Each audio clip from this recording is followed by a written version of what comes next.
মার্কিন president Donald Trump Iran ইস্যুতে আবারও কঠোর অবস্থান নিয়েছেন। তিনি ইরানি কর্মকর্তাদের সঙ্গে সব ধরনের বৈঠক বাতিলের ঘোষণা দিয়েছেন এবং দেশটির দমন নিপীড়নের বিরুদ্ধে আন্দোলনরত বিক্ষোভকারীদের প্রকাশ্যে সমর্থন জানিয়েছেন।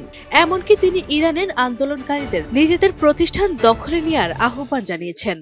Ideally, I'd like to see it, but what we want to see is we don't want to see people killed, and we want to see a little bit of freedom for these people. These people have been living in hell for a long time. মঙ্গলবার 13 জানুয়ারি স্থানীয় সময় নিজের সামাজিক যোগাযোগ মাধ্যম truth সোশ্যালে দেওয়া এক পোস্টে ট্রাম্প লিখেন, ইরানি দেশপ্রেমিকরা, আন্দোলন চালিয়ে যাও, নিজেদের প্রতিষ্ঠান দখল করো, খুনিদের ও নির্যাতনকারীদের নাম সংরক্ষণ করো, তাদের বড় মূল্য দিতে হবে। একই পোস্টে তিনি রহস্যজনকভাবে লিখেন, সহায়তা আসছে, তবে কী ধরনের সহায়তা সে বিষয়ে কোনো ব্যাখ্যা দেননি।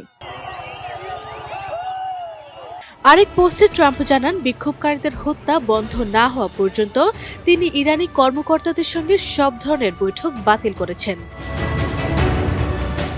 গত এক সপ্তাহ ধরে ট্রাম্প ইরান সরকারকে সতর্ক করে আসছেন। তিনি বলছেন, আন্দোলনকারীদের উপর দমনপীড়ন অব্যাহত থাকলে যুক্তরাষ্ট্র সামরিক হামলার পথেও যেতে পারে। ইরানের সঙ্গে যে কোনো ধরনের বাণিজ্য করা দেশকে যুক্তরাষ্ট্রের পক্ষ থেকে 25% শুল্কের মুখে পড়তে হবে। এর পরদিন মার্কিন পররাষ্ট্র দপ্তর ইরানে অবস্থানরত মার্কিন নাগরিকদের অবিলম্বে দেশ ছাড়ার আহ্বান জানায়। তবে সহায়তা আসছে, এর অর্থ কি? সাংবাদিকের এমন প্রশ্নে ট্রাম্প বলেন, এটা তোমাদেরই বুঝে নিতে হবে। পরে সিবিএস নিউজকে দেওয়া এক সাক্ষাৎকারে তিনি আরও হুঁশিয়ারি দিয়ে বলেন, ইরান সরকার যদি আন্দোলনকারীদের ফাঁসি দেয় তবে যুক্তরাষ্ট্র খুব শক্ত পদক্ষেপ নেবে।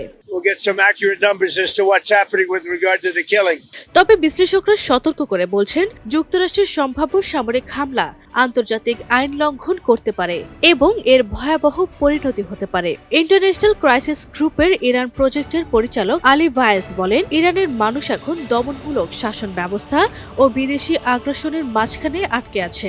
শীর্ষ নেতৃত্ব ভেঙে পড়লে দেশটি লিবিয়া, সিরিয়া এবং ইয়েমেনের মতো বিশৃঙ্খলার দিকে যেতে পারে।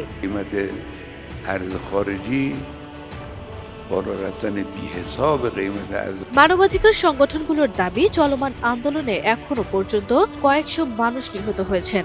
অন্যদিকে রাষ্ট্রীয় গণমাধ্যম বলছে, শতাধিক নিরাপত্তা সদস্য প্রাণ হারিয়েছেন। তবে গত কয়েকদিন ধরে ইরানে ইন্টারনেট বন্ধ থাকায় তথ্য যাচাই করা কঠিন হয়ে পড়েছে। ইরান সরকার বরাবরের মতো এই অস্থিরতার জন্য যুক্তরাষ্ট্র ও ইসরায়েলকে দায়ী করছেন। দেশটির শীর্ষ নেতারা ট্রাম্পের বক্তব্যকে সরাসরি আগ্রাসনের উস্কানি হিসেবে দেখছেন। এই অবস্থায় ফ্রান্স ও কাতারের মতো দেশগুলো উত্তেজনা কমাতে কূটনৈতিক তৎপরতা চালাচ্ছেন। আরবি ইসলাম হিমু, এনটিভি অনলাইন।